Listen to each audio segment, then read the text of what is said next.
প্রিয় দর্শক, শুভেচ্ছা জানাচ্ছি। আপনারা জানেন বাংলাদেশ আওয়ামী লীগের সকল প্রকার কার্যক্রম, এমনকি অনলাইন সাইবার জগতেও আহ, বন্ধ ঘোষণা করেছে বা নিষিদ্ধ করেছে বা কি করেছে।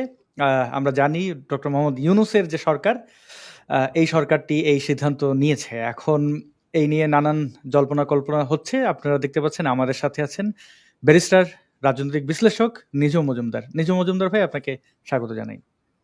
আপনাকে অনেক ধন্যবাদ আসাদ, আপনি আমাকে আমন্ত্রণ জানিয়েছেন আজকে এরকম একটা ক্রুশিয়াল দিনে। আপনার প্রতি কৃতজ্ঞতা এবং ভালোবাসা। আমার তো ক্রুশিয়াল মনে হয় না। আওয়ামী লীগকে তো তারা আনঅফিসিয়ালি নিষিদ্ধই করে রেখেছিল। একটি দলের সমর্থক থাকবে, সেখানে ভালো খারাপ সব মিলিয়ে থাকতে পারে, কিন্তু তাদেরকে অবৈধভাবে গ্রেপ্তার করা, অবশ্য সরকারি যেখানে অবৈধ সেখানে যে দলটা বাংলাদেশের জন্ম দিয়েছে, সেই জন্ম দেওয়া দলটার জন্য যদি আমি আমি না বলি, কথা না বলি, তাহলে তো আমার জন্মেই ঝামেলা আছে। এই জন্মের দায়টা তো একটা থাকবেই। আমি দুঃখিত, আপনি ইমোশনাল হয়ে যাচ্ছেন, এটা আমারও খারাপ লাগে। এবং আপনি অন্তত দেখেন, আজকে যে ভিডিওটা শুনতে হলো যে গোলাম আজমের বাংলায় আওয়ামী লীগের ঠাঁই নেই, রাইট? তো ধরেন, বাংলাদেশ আওয়ামী লীগকে নিয়ে সমালোচনা করছে, বাংলাদেশ আওয়ামী লীগকে নিয়ে বলছে, অ্যাবসলিউটলি ফাইন, ঠিক আছে, আমাদের ব্যাপারে বলছে, পলিটিক্যাল পার্টি, আমাদের সমালোচনা আলোচনা হবে। বাংলাদেশের কি কোটি কোটি মানুষ আজকে প্রতিবাদ করতে পারতো না, যারা ধরেন আওয়ামী লীগকে দেখতে পারে না? কিন্তু মুক্তিযুদ্ধ, আমি বঙ্গবন্ধুর কথাও বাদ দিলাম, মুক্তিযুদ্ধ, এই দেশের 9 মাসের রক্তক্ষয়ী সংগ্রাম, জাতীয় পতাকা, জাতীয় সঙ্গীত, তারা তো আজকে প্রতিবাদ করলো না। সে তো প্রতিবাদ গুটি কয়েক আওয়ামী লীগের ছেলেপেলেরাই করছে। তাহলে বছরের পর বছর যে আমাদেরকে বলা হয় যে আমরা মুক্তিযুদ্ধের চেতনা বেঁচে খাই, আজকে আমরা, আমাদের জীবন আন্ডারগ্রাউন্ড জীবন হয়ে গেছে। আমাদের আন্ডারগ্রাউন্ডে আমরা আজকে সশস্ত্র সংগ্রাম ছাড়া আমাদের কিছু করার নেই, এমন আমি ব্যক্তিগতভাবে ভাবার পরেও আমরাই সেই মুক্তিযুদ্ধের কথা বলছি। প্রতিবাদ কারা করছে? আসাদ নূর করছে, নিঝুম মজুমদার করছে, বা শত শত আওয়ামী লীগের নেতা কর্মীরা করছে। আপনি বিএনপির, আমি জানি না যদি করে থাকে, ছাত্র দলের কোন নেতা করেছে? যুব দলের কোন নেতা করেছে? স্বেচ্ছাসেবক দলের কোন নেতা বা বাংলাদেশ জাতীয়তাবাদী দলের কোন কেন্দ্রীয় নেতা প্রতিবাদ করেছে, কোন বিবৃতি দিয়েছে? আপনি তাদের উপর আশা করেন না? আমি কিছুদিন আগে ভেবেছিলাম মুক্তিযুদ্ধের কথা বলছি, জনগণকে এটা দেখাচ্ছি। বিএনপির কথা গেল, বিএনপি তো চক্রান্তেরই অংশ, তারা কেন প্রতিবাদ করবে? জাসদ, সিপিবি, বাসদ, এই দলগুলো প্রগতিশীল দল। তো একটা দল বিবৃতি দিয়েছে? অনেকেই আমাকে ব্যক্তিগতভাবে মেসেজ দেন, তারা ভয়, লক্ষ লক্ষ, কালকে আপনি কল্পনাও করতে পারবেন না আসাদ ভাই, দেখাবো আপনাকে ব্যক্তিগতভাবে, আমি দেখাবো, স্ক্রিনশট গুলো পাঠাবো, যে তারা আমাকে মেসেজ পাঠিয়েছে যে তারা আওয়ামী লীগই করে না, কিন্তু তারা এখন অস্ত্র হাতে তুলতে চায়, তারা অস্ত্র ধরতে চায়, মুক্তিযুদ্ধের জন্য তুলতে চায়। বুঝে ফেলেছে। যেমন আপনার কাছে কালকে আপনি স্টান্ট হয়ে গেছেন না এগুলো দেখে? হ্যাঁ, আর তো কোনো হতভম্ব হয়েছে। জাস্ট বলে যে, এটাকে বলা হচ্ছে আপনার ডামফাক বলে আর কি, যে হতভম্ব হয়ে যাওয়া। তো আলটিমেটলি যেটা হয়েছে যে সবাই হতভম্ব হয়ে গেছে। তো এই জায়গাটাতে তো আর কেউ এগিয়ে আসলো না শেষ পর্যন্ত। নেত্রী এরকম একটা সঙ্গীন অবস্থাতে, নেত্রী আজকে তার অডিও বক্তব্য এগুলো নিয়ে, আজকে ছাত্রলীগের ছেলেরা, যুবলীগের ছেলেরা, যাদেরকে বিভিন্ন মানুষ নানা সময় গুন্ডা বলেছে, তারা বলেছে দখল করেছি, সেই গুন্ডা দখলকারী যাদেরকে আমরা নানান ধরনের ভাবে গালিগালাজ করে সুখ পেয়েছি, তারাই তো আজকে জাতীয় সঙ্গীতের অপমানে গিয়ে কাঁদছে, বলছে। তো আচ্ছা, আমরা যে জায়গাতে ছিলাম, আমার মনে হয় একটু শেষ করা দরকার। সেটা হচ্ছে যে এই যে রাশিয়া একটা স্পেসিফিক তথ্য আপনাকে দিল, তারপর আটকানো গেল না কেন? ওই একটা জায়গাতে আসলে ওরা কয়েকটা প্ল্যান করেছে। ওদের ফার্স্ট প্ল্যানটা যেটা ছিল, এগুলো তো আসলে আমাদের কিছুটা তো ব্যর্থতার জায়গা আছে। যেমন ধরেন, এই যে কোটার এই রিটটা হঠাৎ করে সামনে উঠে এলো কিভাবে? কোটার জন্য রিট করেছে ওহিদুল ইসলাম তুষার নামের ছেলেটা। ও কোথায়? ও 5ই অগাস্ট সকালবেলায় আমাকে বলছে, ভাই সেনাবাহিনী যদি ক্ষমতা নেয় ভালো, আপনারা এটা নিয়ে কথা বলেন না, দরকার নেই, আওয়ামী লীগ না, ইসের কথা হচ্ছে যে সেনাবাহিনী ক্ষমতা নিলে খুব ভালো। আমি বললাম যে আপনি কি বলেন এগুলা? আপনার জন্য, আপনি এই বালের রিট করেছেন, এইটার জন্য আজকে দল সাফার করছে। তুমি তাহলে তাপসরা কোথায় ছিল যে পুরো কোর্ট বাণিজ্য করেছে তাপস? মানে তারা তাদের হাতেই তো কোর্ট ছিল, তো তাহলে তাদের হাতে থাকা অবস্থায় এরা যে ঢোকে এগুলো করে কি করে? এত বড় একটা দল আওয়ামী লীগ কি দেউলিয়া হয়ে গেছিল না নিজম ভাই? তো মানে আমি একটা কথা বলি, একটা উদাহরণ আমি আপনাকে দিয়ে দিই। আমি আপনাকে খুব শ্রদ্ধা করি এই জন্য, এমনকি আপনি যদি আমার চিরশত্রু হন আমি আপনাকে কখনো অপমান করবো না কয়েকটা কারণে। আমি আপনাকে দেখি না এই পর্যন্ত কখনো কোনো নারীকে নিয়ে আপনি আক্রমণ করে বাজে কথা বলেছেন, কারো মা বোন নিয়ে করেছেন। আমরা আমি তো ধরেন এটা বুঝতে পেরেছি যে দেশে যারা সাধারণ মানুষ এখন নীরবে কাঁদছে, হুম, গোংরাচ্ছে, তাদের তো আসলে সেই অর্থে ক্ষমতা নাই। তো তাদেরকে রাস্তায় আনার জন্য, তাদেরকে নেতৃত্ব দেওয়ার জন্য বাংলাদেশ আওয়ামী লীগকেই নামতে হবে। আমরা চূড়ান্ত সিদ্ধান্তের পথে আছি। আমাদের সেই দলীয় সিদ্ধান্ত আমরা চূড়ান্ত একটা সিদ্ধান্তেই যাব। আমরা আজকালের ভেতরেই যাব, এটা আপনি নিশ্চিত থাকতে পারেন। আমরা এটা নিশ্চিত হয়েছি যে এটা একটা মুক্তিযুদ্ধ। আমি যেমন আজকে আমার বাবা মার কাছেও পর্যন্ত আমার বিদায় নেওয়া শেষ, স্ত্রী সন্তানদের কাছে, যে আমাকে অস্ত্র হাতে নামতে হলে আমি অস্ত্র হাতে নামবো, ট্রেনিং নিব, যাব। আমাকে এই উৎখাতের জন্য যা করণীয় আমি সেটা করব, আমরা সেটা করব। ফলে মানে আমাদেরকে তো ধরেন মানে ব্যাপারটা তো আর আসলে থিওরির মধ্যে নাই। আপনাকে সিম্পলি সে গলায় চাপ দিয়ে ধরেছে, আপনাকে ফাইট হুম। ব্যাক করতে হবে। আমরা সেই পথেই, এটা আমার ব্যক্তিগত অভিমত যে আমি সেই পথে এবং সেই প্রস্তাব আমি দলের কাছে রাখবো। দল তো চূড়ান্ত সিদ্ধান্ত নেবে। আবার কারা ধরেছে তো নিজম ভাই? আমার তো লজ্জা, বিশ্বাস করেন একটা কথা বলে আমি শেষ করি, আমার এত লজ্জা লাগে ভাই। এই এই যারা গলায় আমাদের চাপ দিয়ে ধরছে, মুক্তিযোদ্ধাদের ধরে পেটাচ্ছে, সেই সেই গোষ্ঠীর আধ্যাত্মিক যে পিতা গোলাম আজম, সে বেঁচে থাকতে মুসলমানদের হাতে দেখেন বাইতুল মুকাররমের সামনে জুতা পিটা খাইছে, মরার পরে তার লাশে মানুষ জুতা দিয়ে পিটাইছে। এই রাজাকার দল বল পুরো বংশশুদ্ধ পালিয়ে গেছিল।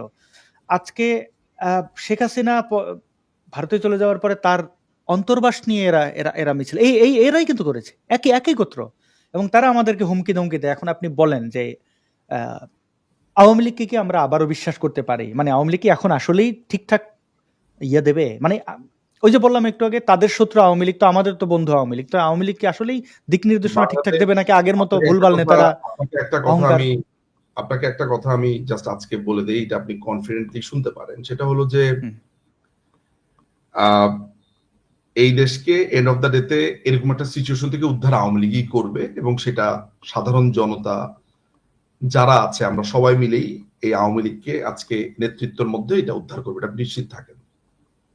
বাংলাদেশে একেবারে যদি আপনার কি মনে হয়, বাংলাদেশে আওয়ামী লীগের সমর্থক কেমন আছে বলে মনে হয়? এই 18 থেকে 20 কোটি লোকের মধ্যে বাংলাদেশ আওয়ামী লীগকে সরাসরি সমর্থন করে এবং পরোক্ষভাবে সমর্থন করে বা তাদের প্রতি সফট কর্নার আছে, সবকিছু মিলে আপনার কাছে কি মনে হয়? হোয়াট কুড বি দ্য আমি রেশিও? আমি আমি বাংলাদেশে নাই, তবে বাংলাদেশে আমি অসংখ্য মানুষের সাথে কথা বলি, কথা বলাই আমার কাজ। আমি কথা বলে যেটা মনে করেছি, বিশেষ করে একদম মাঠ পর্যায়ে কিছু জামাতের সমর্থক বেড়েছে আগের চেয়ে কিছুটা, এবং কিন্তু বুদ্ধিদীপ্ত যে মানুষরা আছেন সিভিল সোসাইটির থেকে শুরু করে বা আহ, তারা বলছেন যে এখন যদি সঠিক ইলেকশন হয় আওয়ামী লীগ ক্ষমতায় আসবে, এটা তারা বলছেন বাংলাদেশে যারা থাকছেন। আর দেশের মানে এমনি এমনি আমরা মানে ধরেন একদম আওয়ামী লীগের ডাই হার্ড ফ্যান, মানে মরে গেল আওয়ামী লীগ এরকম তো না হলেও 4-5 কোটি তো আছে, এটা তো আমার ধারণা। মানে এই কিছু আওয়ামী লীগ আছে মাইরে ফেললো, যে আমার বাবারে আমি জানি তার গুলি করে ফেললো, সে আওয়ামী লীগই থাকবে, মানে আমি তাকে দেখে আসছি।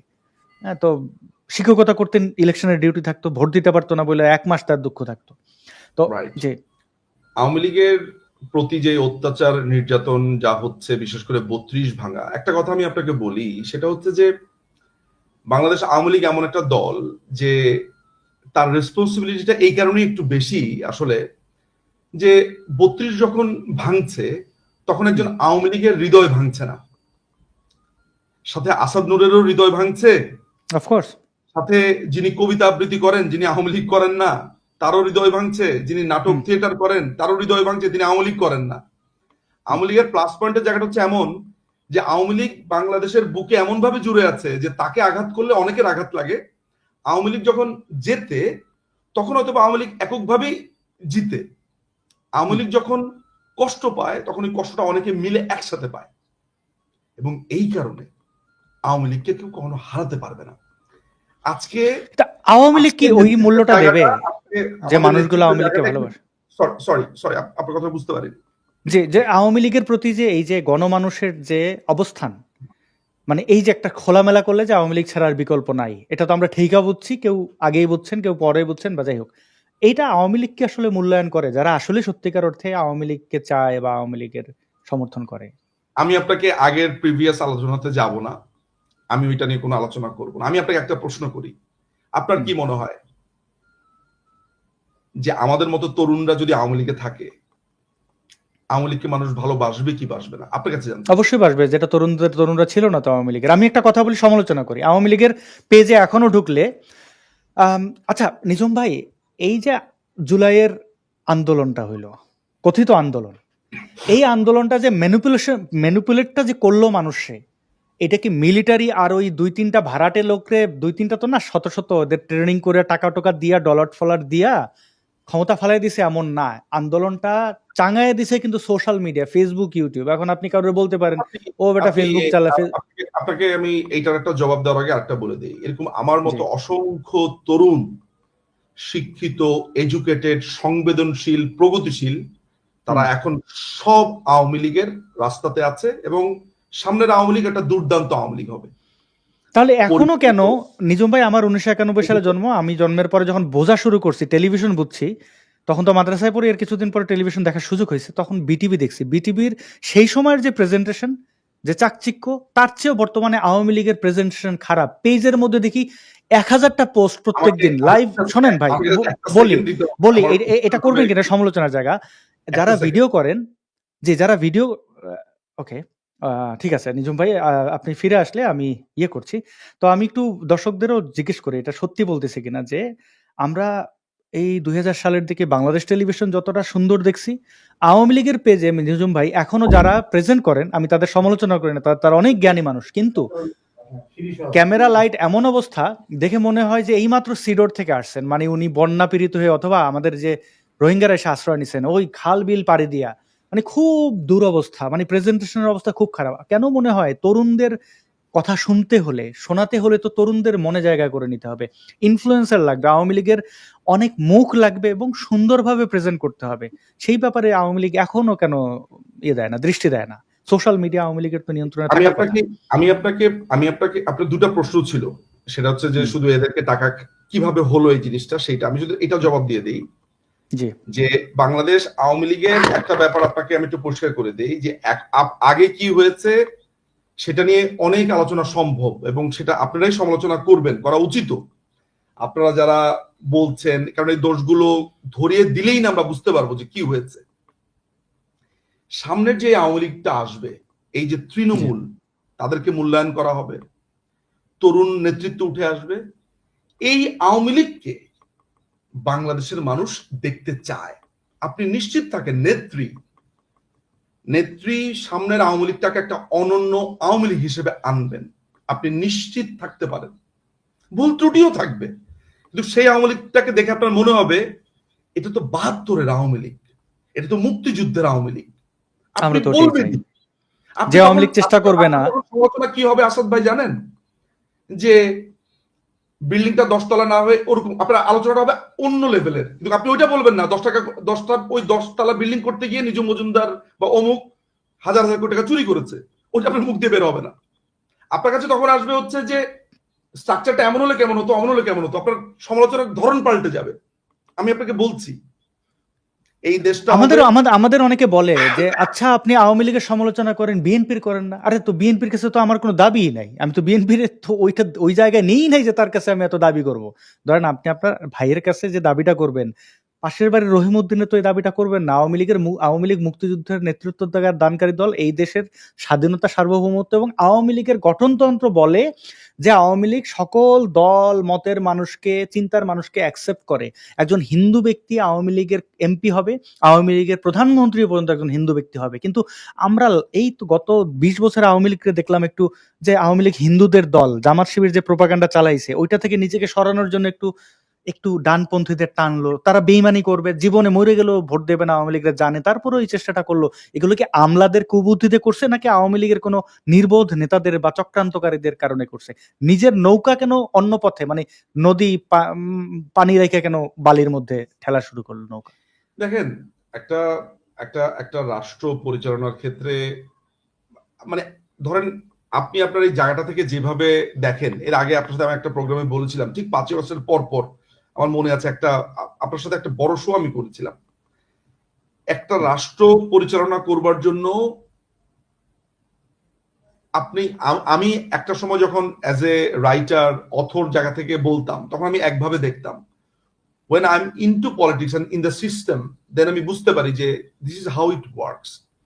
আমাদের আমলাতান্ত্রিক জটিলতা আছে, আমাদের রাষ্ট্রীয় নানান ধরনের বিষয় আছে। একটা রাষ্ট্রে এখনো ভোট আসলে অনেক মানুষ, সব মানুষ না, অনেক মানুষ টাকার বিনিময়ে তার ভোটটা দিয়ে দেন। এখনো অনেক মানুষ আছে তাকে কোরআন শরীফে হাত রেখে বলে যে আপনি এখানে ভোট না দিলে আপনি বেহেশতে যেতে পারবেন না। সেরকম একটা দেশে আপনি যে ইউটোপিয়া চান, মানে আপনার চাওয়াটা utopian, which I fully understand. কিন্তু একটা কথা মাথায় রাখবেন যে ইউটোপিয়া একটা কল্পনারই জগৎ এন্ড অফ দ্য ডেতে। সো এই জায়গাটা এত সহজ না। আমি মাননীয় প্রধানমন্ত্রীর কত প্রতিবন্ধকতা করে এই রাষ্ট্রটাকে চালিয়েছেন, এটা তো আপনি এখন দেখতে পাচ্ছেন। আপনার মাঝে মধ্যে মনে হয় না যে কতগুলো শয়তানকে তিনি বন্দি করে রেখেছেন? এরা এলো থেকে? এই যে আজকে জাতীয় সঙ্গীত গাইতে দিচ্ছে না, এই যে আজকে বলছে যে নিজামী আর গোলাম আজমের বাংলায় বঙ্গবন্ধুর ঠাঁই নেই বা আওয়ামী লীগের ঠাঁই নেই, এরা কোথায় ছিল 16 বছর? সব বোতল বন্দি ছিল। সমালোচনা হতে পারে যে বোতল বন্দি ছিল কেন, বোতল শুদ্ধ গায়ে হয় নাই কেন, অনেকে হয়তো প্রশ্ন করতে পারে। সেই আলোচনা আলাদা আলোচনা। কিন্তু মাননীয় প্রধানমন্ত্রী চেষ্টা করেছেন এরকম একটা গরিব দেশ, এই জায়গা থেকে দেশটাকে তিনি কোথায় নিয়ে এসছেন? প্রায় 7 জিডিপি করে ফেলেছেন। 42 বিলিয়ন রিজার্ভ ছিল আপনার এই 22-তে, 21-এ। মানে যেখানে বিএনপি যাওয়ার সময় 3 বিলিয়ন রেখে গিয়েছিল মার্কিন ডলার, সেখানে 2021 সালে এসে উনি এটাকে 42 বিলিয়ন করেছে। আমি এটা একটা এপিসোডও করেছি। নিজাম ভাই, আমি আপনার সাথে একমত। আমি একমত, আপনার উত্তরটা চমৎকার। এরকম দেখেন, এইখানে জয় বাংলা বলবে না বাংলাদেশ জিন্দাবাদ বলবে, এইটা মানুষ ঠিক করার জন্য একজন আরেকজনকে খুন করে ফেলে। এইখানে আপনার খুন হয়ে যায় সামান্য একটা রাজনৈতিক আলাপে, ওভার দ্য কাপ অফ টি। সেই জায়গাতে প্রধানমন্ত্রী একটা স্টেটসম্যান হয়ে উঠেছিলেন, জাস্ট মার্কিন টাকাতে হলো না।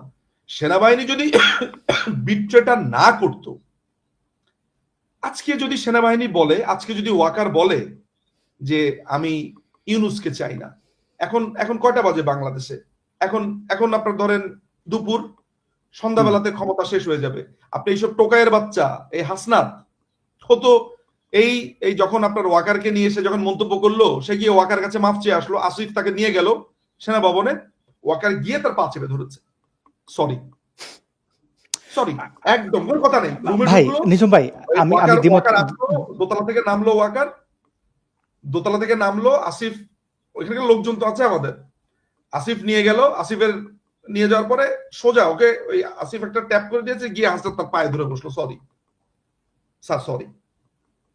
তো এরা নিজাম ভাই, এরা আপনি যে আমি একটা দায়িত্ব নিয়ে বলি, এই যদি বিট্রে করা থেকে যদি এখন ওয়াকার সাহেব বলেন যে না বিট্রে করছি, ভুল হয়ে গেছে, ইউনূসের আর সমর্থন দেব না, সে তো বড় করে রাজুর সামনে দাঁড়ায় বলবে, শেখ হাসিনার জন্য বড় একটা ছবি বসায় বলবে, আপা এগুলো তো আপনার মানুষ, আপনি ছাড়া যে কি কষ্টে ছিলেন, এইটা বোঝানোর জন্য আমি আসলে এগুলো করছি, আমি তো আপনারই লোক।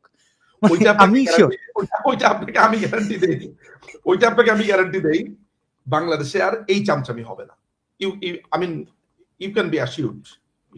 আমি আপনার উত্তরটা পেয়ে সন্তুষ্ট, খুশি হইলাম। মানে খুশি, দেখেন এই যে আপনি কথা বলছেন না যে আসলে এই বাংলাদেশে মানুষ নিয়ন্ত্রণ করতে গেলে যে ভোট বেচে ফেলে, আমি এটা দেখছি অনেকে ভোট দিয়ে মনে করে তার ঘর পর্যন্ত পাকা করে দিতে হবে, রাস্তা বানাই দিতে হবে। এটা বাংলাদেশের আমি স্বীকার করি। নুরুল ইসলাম নাহিদের এলাকায় আমি বড় হয়েছি, আমি দেখছি যে তার চেষ্টা, এবং উনি তো ভালো মানুষ আমি জানি তো, এবং তার প্রতি কেন ক্ষোভ, মানে লবি না স্বজনপ্রীতি করেন না কেন, এটাও তার একটা দোষ। নিঝুম ভাই, বুঝলাম যে এটা সম্ভব না বাংলাদেশে, আমি স্বীকার করি। এই যে আসিফ নজরুল বললেন যে 26 লাখ ভারতীয় নাগরিক এখানে চাকরি করা অবৈধ, ক্ষমতায় বসার পরে বোঝা যায় যে ঠেলাটা কত দূর থেকে অনেক কথা বলা যায়, বাস্তবতা ওইভাবে চলে না, টকশো দিয়া বা এই যে আমরা কথা বলছি বা অনেক কিছু এগুলো হয় না। কিন্তু এই যে গোলাম আজমের কাফনে জুতা পিটার পরে একটা জুতা, আমি আজম খানের একটা ছবি দেখছিলাম আজকে, হ্যাঁ, তো আজম খানের ডেডিকেশন আওয়ামী লীগের প্রতি, উনি তো পরীক্ষিত লোক, তো তিনি কেন যে দেশে নাই, আমি না হলে একটা খারাপ লোক, কিন্তু তাকে কি কেউ বলছিল আওয়ামী লীগের লোক যে আচ্ছা সরি আমরা পারি নাই? আমার মনে হয় না যে আজম খান লাখ লাখ টাকা চাইছে যে আমি কেন দেশে নাই, আমি কেন সুইজারল্যান্ড। এইটা তো ব্যাকডোরে, সামনে না পারলেও তো দেখেন, ব্যাকডোরে বলা যায় যে ভাই এটা আমি ভুল হয়েছে, পার্টিকুলার হ্যাঁ জায়গাতে এটা আর হবে না বা দেখেন, পারি আমি নাই। আমি আমি আমি আপনাকে একটা কথা বলি, সেটা হচ্ছে যে দাউদ হায়দার থেকে শুরু করে তসলিমা নাসরিন, হুম, আহ, আমি আপনাকে একটা কথা বলতে পারি যে আমার বেদনা আছে। তসলিমা নাসরিন এই দেশের কন্যা, she is a daughter of Bangladesh. তিনি কি লিখেছেন, কি বলেছেন, সেটা কমপ্লিটলি আলাদা ইস্যুস। তার ওই ওই রাইট সংবিধান তাকে দিয়ে দিয়েছে। যদি সংবিধানের এগেনস্টে যায়, আইনের এগেনস্টে যায়, সেটার জন্য বিষয়াদি আছে, উনিও পাল্টা ব্যবস্থা নিতে পারবেন। তসলিমা তসলিমা নাসরিন তিনিও নিতে পারবেন, তার কথা পছন্দ না হলে হুম। সেও যেতে পারবে। কিন্তু কোনো লেখার জন্য কোনো মানুষকে তার দেশের বাইরে যেতে হবে, থাকতে হবে, এটা আমাদের দেশে, সেটা বিএনপি আমলে তাকে যেতে হয়েছে। বাংলাদেশ আওয়ামী লীগের সময়ে তিনি কেন ফিরতে পারেননি, আমি আসলে পুরো ডিটেলসটা জানি না। আমি ধরে নিচ্ছি যে তিনি ফিরতে পারেননি। আমি আমার এই ব্যর্থতা নত শিরে আমি মেনে নিতে রাজি আছি। আমি তো আসাদ, দুটো কথা বলি নিজম ভাই, আপনি নিশ্চিত আমি দুটো থাকতে কথা পারেন। বলি। হ্যাঁ, জি নিজম ভাই, আপনার এই এই সরল স্বীকারোক্তি আমার খুব ভালো লেগেছে। আমি দুটো কথা বলি। আপনি যে কথাটা বললেন না, যদি এইটা কোনো যে কোনো দল যদি নিশ্চিত করতে পারে যার যার অধিকার নিয়ে থাকবে, সংবিধান যাকে যতটুকু অধিকার দেয় ততটুকুই অধিকার পালন করতে দেবে, তাহলে কিন্তু সংঘাত হয় না। নিজম ভাই আপনি ভারতে আছেন, দেখেন এই মুহূর্তে ভারতে তো কত এক্স মুসলিম আছে, তাদের কিন্তু দেশ ছাড়তে হয় না, কোপ খেয়ে মরতেও হয় না। আবার ভারতের এক্স মুসলিমরা দেখেন এত করা সমালোচনাও করে না, কেন করে না? আমি আমার কথা বলি, আমার দায়িত্ব নিয়ে বলি নিজম ভাই, এটি কথাটা কোনোদিন বলি নাই।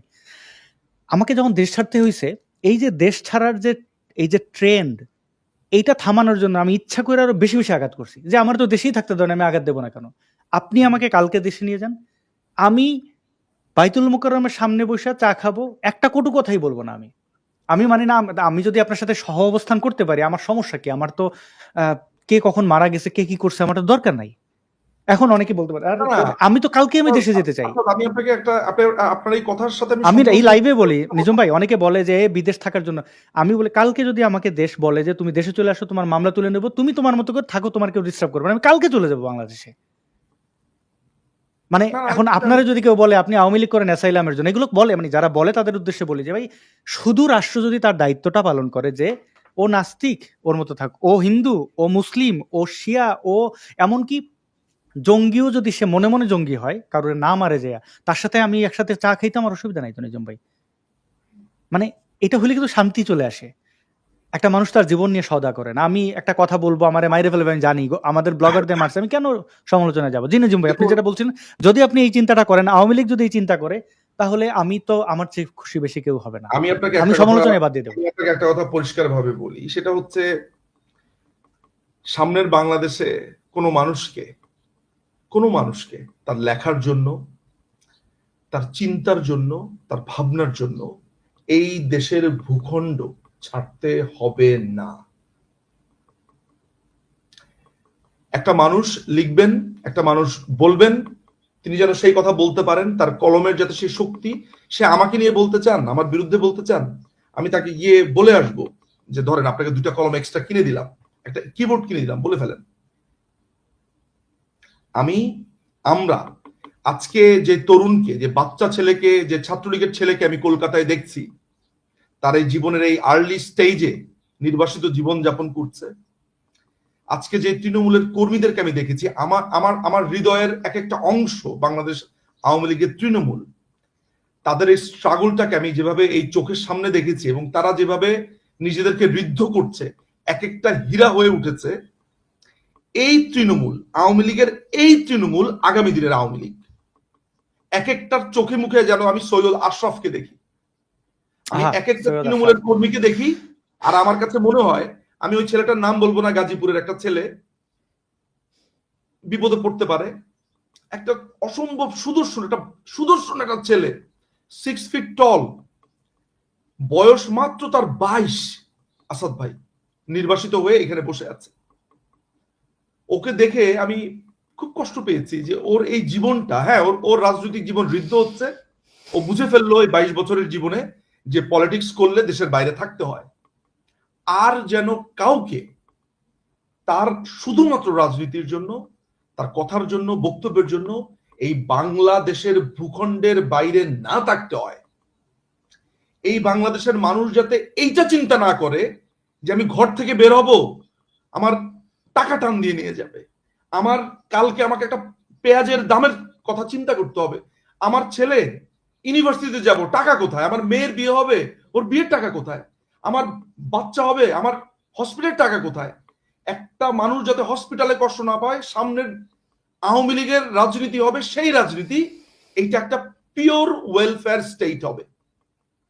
মাননীয় প্রধানমন্ত্রী শেখ হাসিনা, আমি আপনাকে বলে দিচ্ছি, তার রাজনীতির ওই ফেজটাতে এই বাংলাদেশকে উপহার দেবেন। আমরা তার হাত ধরে তার প্রত্যেকটা পাশে আমরা দাঁড়িয়েছি। এই তৃণমূল, এই ধরেন আমি আওয়ামী লীগের বুদ্ধিবৃত্তিক জায়গাতে কাজ করব। প্রত্যেকটা মানুষকে কি এমপি মন্ত্রী হতে হবে? আমাকে কি মন্ত্রী হতে হবে এটার জন্য? এমপি হতে হবে? No, not necessarily. বুদ্ধিবৃত্তিক ভাবে পরামর্শ দিয়ে, এরকম অসংখ্য পলিটিশিয়ানস আছে যারা এমপি হবে, যারা মাটির সাথে যাদের সদাগন্ধ তারা হবে এমপি, যারা দিনের পর দিন শরীরটা কালো অঙ্গার হয়ে গেছে রাজনীতি করে, তারা হবে এমপি। মাননীয় প্রধানমন্ত্রী তাদেরকেই মূল্যায়ন করবেন আমি জানি। সো যেই ক্ষোভ রাগ আমাদের প্রতি মানুষের হয়েছে, আমি দেশবাসীর কাছে শুধু একটা কথা বলবো আজকে এই প্রোগ্রামের মাধ্যমে, আপনারা এই আওয়ামী লীগকে দেখবেন যে আওয়ামী লীগ শিক্ষিত, এডুকেটেড, যে আওয়ামী লীগ আপনার কথা বলে, যে আওয়ামী লীগ মনে করে যে প্রত্যেকটা সিদ্ধান্ত আপনার সাথে নিয়ে হতে হবে। আপনি আমাকে ইলেক্টেড করে এনেছেন, সংসদে পাঠিয়েছেন, আমি তারপর আপনার মতামত চাবো। What do you think about it? আমি আপনাকে বললাম তো, সামনে আজকে আমরা এই যে কষ্ট পাচ্ছি, এই যে আমরা, এটা আমাদের জন্য একটা পরীক্ষা ধরে রাখেন। এটা মনে করেন আমাদেরকে স্বর্ণ আগুনে পোড়ানো হচ্ছে, আমরা খাঁটি হয়ে ফিরছি। বাংলাদেশ আমি একটা জিনিস লিখে দিতে পারি নিজাম ভাই, আপনার কথাগুলো আমার খুব বিশ্বাস করতে ইচ্ছা করে এবং বিশ্বাস করতে আমি চাই। আমি বিশ্বাস বললাম তো, বিশ্বাস করুন, আমি কথা দিচ্ছি। তবে আমি যদি বিশ্বাস নাও করি একটা জিনিস ঘটবে। আপনি একটু আগে যে গাজীপুরের যে আমাদের সেই অনুজ যার কথা বললেন, তার কথাটার সাথে 10টা লাইন আমি একটু অ্যাড করি। হ্যাঁ, এই কথাগুলো আসলে উঠে যাচ্ছে, আমি এই কথাগুলো কোথাও বলিনি। আমার ওই রকমই হবে। 2017 সালে আমার 22-23 বছরই বয়স। আমার বিরুদ্ধে যখন মুফতি ওমর ফারুক নামের একজন ব্যক্তি, সে বরিশালের আমতলির একজন মাদ্রাসার সে প্রিন্সিপাল, আমার নানা বাড়ি ওইখানে, আমার বিরুদ্ধে প্রথম যখন মামলাটা হয়, 57 ধারা, আওয়ামী লীগের আমলের সৃষ্টি। দেখেন, একটা 57 ধারা আমাকে আজকে এখানে তৈরি করে দিচ্ছে। কিভাবে নিজাম ভাই? আমি কিন্তু এখানে কোথাও কোনো কটূক্তি করি নাই। আমার ওই মামলায় আমি 2 নম্বর আসামি, 1 নম্বর আসামি লিমন ফকির, বেচারা এখন সুইডেন থাকে। তো সেই বেচারা করছিল কি জানেন? তার সে মাদ্রাসায় বলাৎকার করতো বাচ্চাদের। ওইটা সে একটা ভিডিওতে, তখন তো ভিডিওর যুগ ভাই, 2016 শেষের দিকে, কোন রকম বলছে। ওই লিমন ফকিরের সাথে আমার খুব ওঠা বসা ছিল। সে তখন প্রগতিশীল টাইপেরই আর কি। আমাকে 2 নম্বর আসামি করে আমার মামলা দিয়ে দিল। ভাই, আমার ওই 22 বছর বয়সে পালিয়ে যেতে হয়েছে বাংলাদেশ থেকে, কারণ আমি জানি পুলিশ আমারে ধরলে ওই মোল্লা যেয়ে পুলিশরা টাকা দিছে আমার জন্য ইচ্ছা মতো পিঠায়, কারণ ওই যে তার বলৎকারের জিনিস বের হয়ে যাবে। তো আমি যখন 22 বছরে দেশ ছাড়া, আমাকে তো স্ট্রাগল করতে হয়েছে। এখন আওয়ামী লীগের এই যে নেতাকর্মীরা স্ট্রাগল করতেছে ইউনূসের কারণে, যদি তারা ফিরতে না পারে, তো এক একটা আওয়ামী লীগের কর্মী এবং এরা আরো 5 বছর পরে সামলাইতে তো পারবে না। মানে এটা হয় নাকি? কাউরে এইভাবে জুলুম করে এইভাবে তৈরি করা উচিত না। আমি একটু আগে যে কথাটা বললাম, অনেক কথা আমার ইচ্ছা করে না মানুষকে কষ্ট দিতে, তাও বলি। কারণ ওই সময় ওই 22 বছর বয়সে আমার অনেক প্রগতিশীল সমালোচনা করছে, এরা তো পাগল, এরা বেশি বোঝে, এরা বেশি আঘাত করে। আমার তো বয়স তো 22। আমার দেশ তো আমাকে প্রস্তুত হইতে, আমি তো একজন ধরেন কুখ্যাত নাস্তিক তাদের ভাষায়, তো আমার দরকার কি খোঁচানোর? আমি তো অন্যভাবেই লিখতে পারি। আমাদের দেশের শিল্পীরা বলে যান নাই, সাহিত্যিকরা এই যে হুমায়ুন আজাদ সমালোচনা করে এতগুলো মানে করছেন না, তারা তো পরিপক্ক হইতে পারছেন, বাংলাদেশে পরিপক্ক হওয়ার সুযোগ দেয় নাই। আওয়ামী লীগের এটা বড় ভুল ছিল না, এই যে দেশ ছাড়া করানো। আমি তো তসলিমা নাসরিনের চেয়ে শেখ হাসিনাকে অসহায় দেখি। তসলিমা নাসরিন দিল্লিতে ঘুরে বেড়াতে পারেন, যে কোনো দেশে, শেখ হাসিনা তো তাও পারেন না। আসলে এই নির্বাসন এগুলো আসলে আপনি যে এটাকে রেকগনাইজ করেছেন ইজুম ভাই, এটা আপনার দলীয় সিদ্ধান্ত কিনা, বাট আমি আপনাকে স্যালিউট জানাই। আপনারা যদি আওয়ামী লীগ যদি এটা করতে পারে, বাংলা মানুষের মতামত প্রকাশের স্বাধীনতা দেয়, যেটা কোনো অপরাধী না, তাহলে বাংলাদেশে আসলে অপরাধ থাকবে না, মানে মানুষ দ্বন্দ্ব থাকবে না আমার মনে হয়। বাংলাদেশ আওয়ামী লীগ দেখেন, আপনি যদি গত 9 মাসের এই পুরো অবৈধ শাসন সময়টা দেখেন, আর আপনি যদি বাংলাদেশ আওয়ামী লীগের 16 বছর দেখেন, প্রতিদিন রাত্রে 10টার পর টক শোতে প্রধানমন্ত্রীকে যে পরিমাণে তুলোধুনো করা হতো, এখন আপনার কাছে মনে হয় না যে ওরা তো অসম্ভব রকমের উদার ছিল তাহলে বাংলাদেশ আওয়ামী লীগ? এখন আপনার মনে হয় কিনা? মানে এখন তো মিডিয়াগুলো খুলতে, আগে তো খবরগুলো দেখা গালি দিতাম শেখ হাসিনারে, মানে গালি ঠিক দিতাম না, কিন্তু এখন তো দেখি না, মানে মনে হয় এগুলো কি দেখতেছি। চ্যানেলে যে আওয়ামী লীগের পেজও বন্ধ করে দেবে, আমি যেটা খবর পেয়েছি, অনেকগুলো টিভি বন্ধ করে দিবে, চ্যানেল বন্ধ করে দিবে, সেদিকে আগাচ্ছে। এটা কমপ্লিট একটা ক্লোজ রাষ্ট্র বানা ফেলাবে ওদের আজ্ঞাবহ। আপনার চ্যানেল দেখতেই মানুষ আসবে শেষ পর্যন্ত। আপনি কি বলছেন, দেশের কোন খবরটা দিচ্ছেন, you will be the alternative media, the other activist will be the alternative media. আমি বিশ্বাস করি ইউনূসের ক্ষমতা নেই আওয়ামী লীগের কেন, মানে আওয়ামী লীগ তো অনেক বড়, আমার মতো সাধারণ অ্যাক্টিভিস্টের একটা পেজ চ্যানেল বন্ধ করে রাখতে পারবে না। চেষ্টা করছে তারা সেদিকে আগাচ্ছে। যেই ছেলেটা, যে ফয়েজ তৈয়ব নামে যে ছেলেটা, মজার ব্যাপার হচ্ছে এই ফয়েজ তৈয়ব নামে একটা ছেলেটা লাস্ট বইমেলাতে সে বই লিখেছে। ওরে বাবা, বাক স্বাধীনতা, সুশীলতার চূড়ান্ত লেভেলে। আমি লন্ডনে ফিরে গিয়ে সেই বইটা আরেকবার খুলবো, সে বাক স্বাধীনতা নিয়ে কি কি বলেছে। আজকে সে বলছে যে যারা যারা আওয়ামী লীগের পক্ষে কথা বলা হবে, সে মেয়েটাকে রিকোয়েস্ট করবে সবগুলোকে বন্ধ করার জন্য। হোক আর না, এই এখন আইসিটি উপদেষ্টা হয়েছে। ওকে নিজুম ভাই, আমার কাছে নভেম্বরের রিকোয়েস্ট আসছিল, ইউটিউব কোর্টের ওই হাসান মাহমুদের ওই কেসগুলো দিয়েই তারা প্যাকেট করে পাঠাইছে। তো ওই দিন শেষ, মানে কারোর কণ্ঠ সাপ্রেশন করে ফেসবুককে বলে মেটাকে বলে, এটা অসম্ভব ব্যাপার, এটা হবেই না। মানে ওইটা আমি ধন্যবাদ, আওয়ামী লীগের আমলে কিছু পুলিশ অফিসাররা ছিল যারা রাষ্ট্রীয় যন্ত্র ব্যবহার করে পেজ টেজ হ্যাক করাইছিল, অনেক আকাম করেছিল। তো এগুলো তো একটু নজর দিতে হবে। আজকে পুলিশ যারা পেটাচ্ছে আওয়ামী লীগকে, এই পুলিশগুলো তো আওয়ামী লীগের আমলেই তারা চাকরিতে ঢুকেছে এবং প্রচুর আওয়ামী লীগের হয়েই কাজ, এইগুলো আসলে সবকিছুই দেখা উচিত। দেখেন আসলে মানে আপনি যদি এইটাও বলতে চান, যখন আওয়ামী লীগ আজকে, তাহলে একই প্রশ্ন আসে, তাহলে কি আওয়ামী লীগ তার সন্তান থেকে শুরু করে আত্মীয় স্বজনদের কি তাহলে পুলিশে ঢুকাবে? আওয়ামী লীগ চাকরি দিয়েছে, সে চাকরি কিভাবে দিয়েছে যে তুমি এসআই হও না, ব্যাপারটা তো এমন না, পরীক্ষা হয়েছে, নিয়ম হয়েছে। এখন আওয়ামী লীগ যদি চাইতো মানে আজকে আপনি চিন্তা করেন, যদি চাইতো, তাহলে যত যুবলীগ কর্মী আছে, যত ছাত্রলীগ কর্মী আছে, বা আওয়ামী লীগের যত আত্মীয় স্বজন আছে, সবগুলোই পুলিশ ডিপার্টমেন্টে থাকতো। মানে আপনি আর কজন রিমুভ করতে? তাহলে সেটা করেননি, তো করেননি বলিতে তারপর তো পুলিশ তার লাস্ট রেজিস্ট্যান্স তো তারা করেছে। তো এন্ড অফ দ্য ডেতে আপনি দিন যাবে, আপনি দেখবেন যে আওয়ামী লীগ কতটুকু জেনারেস ছিল, কতটুকু উদার ছিল। হ্যাঁ, দল হিসেবে কি আমাদের ব্যর্থতা নেই? দল হিসেবে কি আমাদের ভুলভ্রান্তি নেই? আছে, অসংখ্য আছে। আমরা সেটা অকপটে স্বীকার করব। আমি শুধু একটা কথা বলি, যে যেই জিনিসটা আমি করিনি, আমাকে সেই অপবাদটা দিয়েন না। যেইটা করেছি সেটা আমাকে বলতেই থাকেন। আমি কি বুঝাতে পারলাম? আমি যেটা করি, আমি ক্লিয়ার, মানে এটা আমি স্বীকারও করি যে আমরা অনেক সময় বন্দুক দরকার, কামান চাই। হ্যাঁ, করে থাকি, তাহলে সেটার কথা বলেন। আপনি আমাকে বলছেন, এমন কথা বলছেন যেন আমাকে বলছেন 28 লক্ষ বিলিয়ন ডলার নাকি দেশ থেকে চুরি করে নিয়ে গেছি। না না, এটা আমাদের দোষ আছে নিজুম ভাই। আমি এটা করতাম যে চাইতাম কামান যেন বন্দুক পাই, আর যে বুদ্ধিজীবীদের আমরা ফলো করতাম তারা যে কত বড় একজন দালাল, এটা আমার চেনা হয়ে গেছে।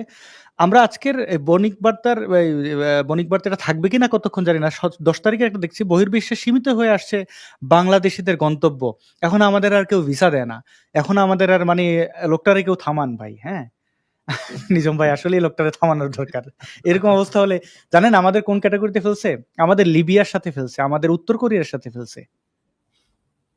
ভয়ঙ্কর অবস্থা হয়ে যাবে। পাসপোর্টের মান ওইখানে চলে গেছে। বাংলাদেশকে ব্যবহার করা হচ্ছে একটা প্রক্সি জোন হিসেবে। এইটার রাষ্ট্র ব্যবহার করে ইন্ডিয়ার সাথে যুদ্ধ করবে, লস্করি তৈবা সাপ্লাই দিবে পাকিস্তানে, আর আপনার মায়ানমার দখল করবে। এবং সেটা এই মহাজনকে, এই সুদী মহাজনকে এখানে নিয়ে আসা হয়েছে আর একটা হামিদ কারজাইয়ের মতো, যে এই রাষ্ট্রটাকে ঠিক এরকম একটা করবে। আর বাংলাদেশি মানুষদেরকে এইটা বোঝাতে আমাদের বেগ পেতে হচ্ছে।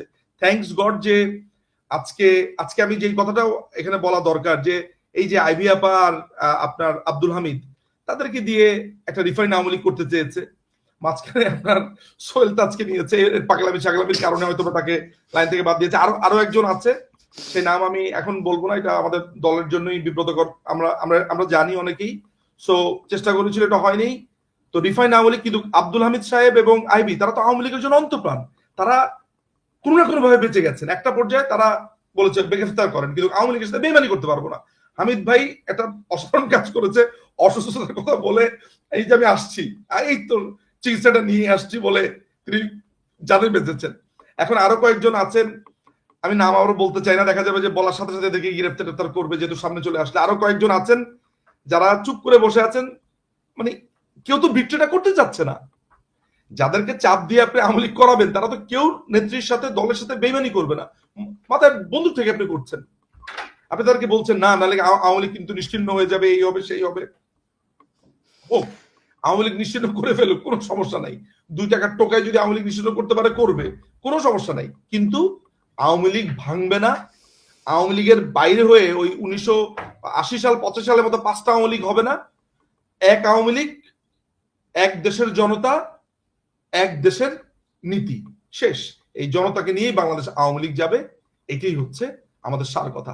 আপনাকে আমি এই পুরো প্রোগ্রাম জুড়ে যে কথাটা বললাম, যে আপনি যে আওয়ামী লীগকে ভবিষ্যতে দেখবেন নূর, আপনি যে ইউটোপিয়ান ভাবনা ভাবেন, যে আওয়ামী লীগকে আপনারা কল্পনা করেন এরকম এরকম, সেই আওয়ামী লীগকে পাবেন।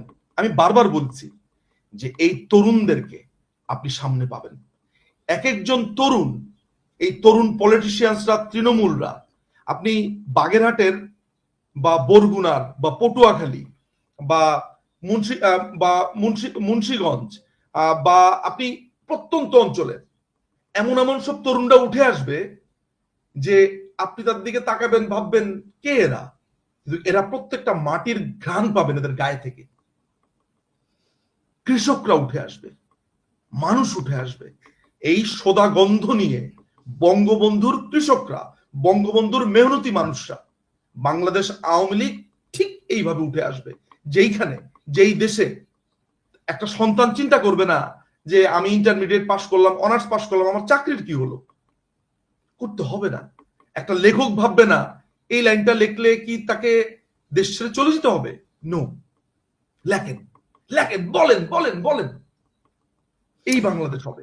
আপনি আওয়ামী লীগ গণমানুষের দল, আওয়ামী লীগ গণমানুষের দল, এবং আপনি চাষাভূষার দল বলছেন। হ্যাঁ, এই যে সোদা গন্ধ, আমরা তো আসলে ওই যে মুজিব ভাই, মুক্তিযুদ্ধের মুজিব ভাই বলে ডাকতো, কেউ কেউ অতি আবেগে শেখ সাহেব বলে ডাকতো। শেখ হাসিনাকে ধরেন আমরা তো ওইভাবেই আপা বলে, বা মানে রাজনৈতিক ভাবে না, সত্যিকার অর্থে ওইভাবেই তো, বা বাংলাদেশের জন্য যেটা করে মনে হয় না যে আমার মা, খালা, বোন। হ্যাঁ, এটা মনে হয়। আবার শেষে ওনার অনেক কথা কানে আগুন ঢেলে দেওয়ার মতো মনে হয়েছে, এইটা যেন মনে না হয়। আর যদি নিজুম ভাই আপনারা নাও পারেন, আমাদের বইলেন, আমাদেরকে জনগণদের বইলেন যে পারি নাই, আশায় বাঁচে চাষা, আমরা তো আশায় বাঁচতে যে আশাটুকু দেখেন। আর শুধু এই প্রোগ্রামের হয়তো আমরা শেষ পর্যায়ে এসেছি মনে হয়, নাকি? জি জি জি, শেষ পর্যায়ে আমরা। এবং আমি যেটা বলছিলাম, আওয়ামী লীগ, একটা মেসেজ আপনাদেরকে দিয়ে যাই। নেত্রী এই বাংলাদেশের মানুষকে ভালোবাসেন, তিনি মানুষের জন্য কাঁদেন, তিনি ধার্মিক মানুষ, এই মানুষের জন্য তিনি প্রার্থনা করেন। আজকে তিনি জানেন যে আমরা নেত্রীকে এটা বলেছি যে নেত্রী যদি একটু কম্প্রোমাইজ করা যায়, এমনও সাজেস্ট করেছি। একটাই কথা, শেখ মুজিবের কন্যা দেশ বিক্রি করবে না, একদম এই মুখের উপরে এটা বলেছে। এটা আমাকে বলো না, এগুলো আমাকে বলো না। শেখ মুজিবের মেয়ে দেশকে বিক্রি করবে না, এটা তো ক্লোজ ডোর কনভারসেশন হচ্ছে, আমাকে তো দেখানোর কিচ্ছু নাই। কিন্তু আপা এইটাই তার নেতা কর্মীদেরকে বলেন, এবং এইটাই তিনি বিশ্বাস করেন, এবং এইভাবেই উঠে আসবে 72-এর সংবিধান। এই 72-এর সংবিধানই ডিক্টেট করবে বাংলাদেশ। গণতন্ত্র, সমাজতন্ত্র, ধর্ম নিরপেক্ষতাবাদ এবং বাঙালি জাতীয়তাবাদ, নট বাংলাদেশি, বাঙালি জাতীয়তাবাদ, যেখানে কোনো ধর্মের হেজিমনি থাকবে না, সেখানে প্রত্যেকটা ধর্ম সমান, যেখানে একটা মাত্র নাগরিক যদি অন্য ধর্মের হয় তাহলে তার ঠিক সম্মানটা ওই 500 জন নাগরিক যে ধর্ম পালন করে তারই মতো। যেখানে একটা মানুষ ভাববে না এই দেশ আমার না, একটা মানুষ ভাববে না যে আমাকে সেকেন্ড হোম আমি কোথাও বানা রাখি বিকজ অন্য গভর্নমেন্ট আসলে আমাকে মেরে ফেলবে। নো, এই বাংলাদেশ হবে, এটা বঙ্গবন্ধুর সোনার বাংলা হবে, এই যে মেহনতি মানুষরাই মুক্তিযুদ্ধ করেছে তার বাংলাদেশ হবে। আপনি কোনোদিন আর শুনতে পাবেন না যে গোলাম আজমের বাংলায় আওয়ামী লীগের ঠাঁই নাই। এই ভয়ঙ্কর শব্দ যেটা আজকে আমাকে কাঁদিয়েছে, আমাকে দুঃখ দিয়েছে, কষ্ট দিয়েছে, আর কাউকে কখনো এই বালিশ চাপা দিয়ে ডুকরে কাটতে হবে না। জয় বাংলা, জয় বঙ্গবন্ধু, বাংলাদেশ চিরজীবী হোক। অনেক ধন্যবাদ নিজুম মজুমদার ভাই। আমি আমার এখানে এখন রাত 3টা বাজে প্রায়। আমি কখনোই এরকম এত রাত জেগে আমি লাইভ শো বাই করিনি। আওয়ামী লীগ নিষিদ্ধের পরে নিজুম ভাইয়ের সাথে কথা বলছিলাম যে এটা দ্রুতই বলা উচিত, এবং আমি অবাক হলাম যে আমাদের এই সময়ে 5,000 মানুষ একসাথে দেখে না। এই দুপুরবেলা, দিনের বেলা হয় না, রাতের বেলা ওইটা বুঝতে পারছেন পিক টাইম থাকে। আমি দেখতে পাচ্ছেন নিজুম ভাই চোখ ছোট ছোট হয়ে যাচ্ছে মানে ঘুমে। তাও আমি খুব আনন্দিত নিজুম ভাই, আপনি যদি নাও পারেন, আপনি তো আওয়ামী লীগের আওয়ামী লীগ এখন দুরবস্থায় আছে, পরে আবার দেখা যাবে যে অমুক টিম খুলে 3 লক্ষ 10 লক্ষ সাইবার যোদ্ধা বানাবে, কাজের কাজ কিছুই না। কিন্তু আপনি আগে ছিলেন, আমি শ্রদ্ধা করি, যে কোনো আদর্শের জন্য এই ডেডিকেশনটা দরকার। আপনার কথাগুলো ভালো লেগেছে, মানে আপনি যদি পারেন, আমার চেয়ে খুশি বোধহয় আর কেউ হবে না। আর দর্শকরা মনে হয় যে তাই মনে করেন। আওয়ামী লীগের জন্য অনেক শুভকামনা। এবং তৃণমূল নিয়ে কাজ করা, আমি কিন্তু কোনো এবং মন্ত্রী করতে চাই না, এটা জেনে রাখবেন। আমি শুধু সেটা আমি এটা বুঝতে পারি। তৃণমূল কোথায় লাইব্রেরি লাগবে, কোথায় বাচ্চাদের পড়াশোনা করা লাগবে, শিক্ষানীতি কি হবে, আমরা এগুলো নিয়ে কাজ করবো। I want to work on that. ভাই আমি আপনাকে তো এই রাষ্ট্রের শিক্ষানীতি কুদরতি ক্ষুধা কমিশন কেন হতে পারলো না, এটা আমরা ফাইন্ড আউট করব।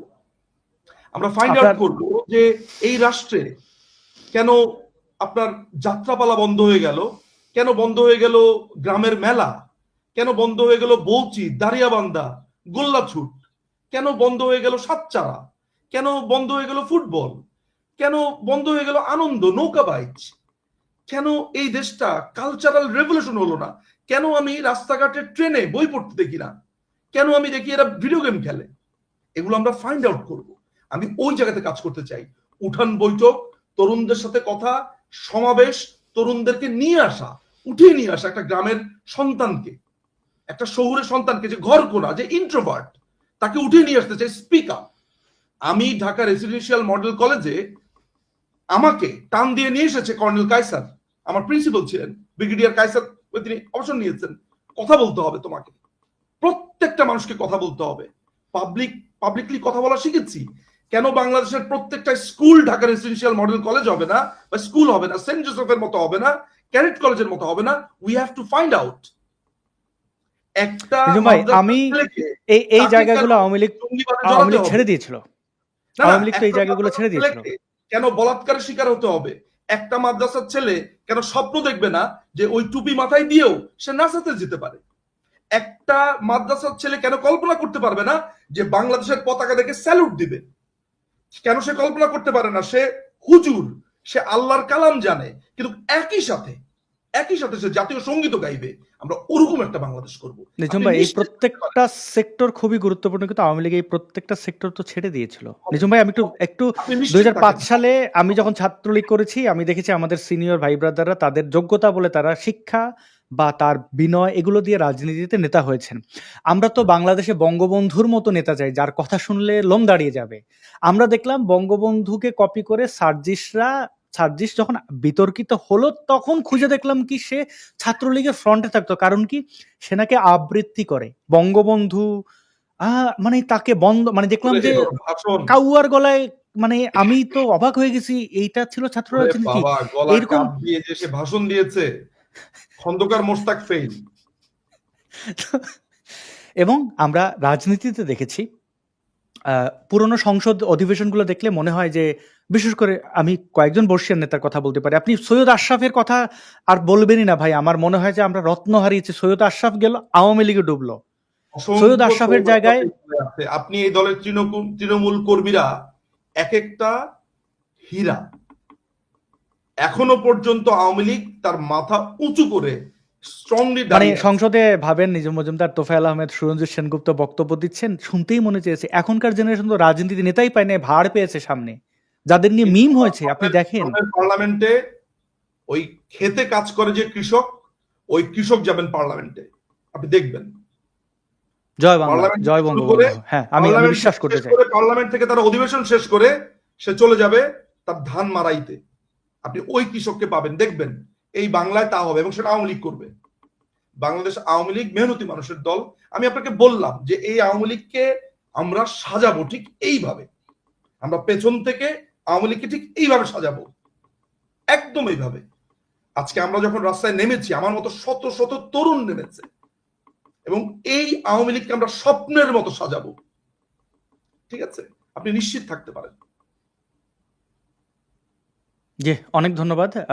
আমি ইউনূস সরকারকেও ধন্যবাদ দিই যে আওয়ামী লীগের স্লোগান মনে করে জয় বাংলা, জয় বাংলা সবসময় আমি বলে এসেছি, জয় বঙ্গবন্ধু আলাদা করে বঙ্গবন্ধুর বন্দনা, কিন্তু জয় বাংলা জয় বঙ্গবন্ধু একসাথে বলতাম না, কিন্তু এখন এটা খুব গুরুত্বপূর্ণ হয়ে গেছে, এবং আমি মনে করি জয় বাংলা জয় বঙ্গবন্ধু, বাংলাদেশ অবশ্যই আবার ঘুরে দাঁড়াবে, এবং আমাদের জয়, এই যে এত লক্ষ মানুষের জীবন দিয়ে আমরা অর্জন করেছি বাংলাদেশ, এই মানচিত্র, এই উপত্যকা এমনি এমনি বয়ে যাবে না, এটা আমি বিশ্বাস করি। যদি একজনও মুক্তিযুদ্ধকে ধারণ করা ব্যক্তি বেঁচে থাকে, তার ধমনীতে যদি রক্ত বহন বয়, তাহলে অবশ্যই এই বাংলাদেশ আবার ঘুরে দাঁড়াবে।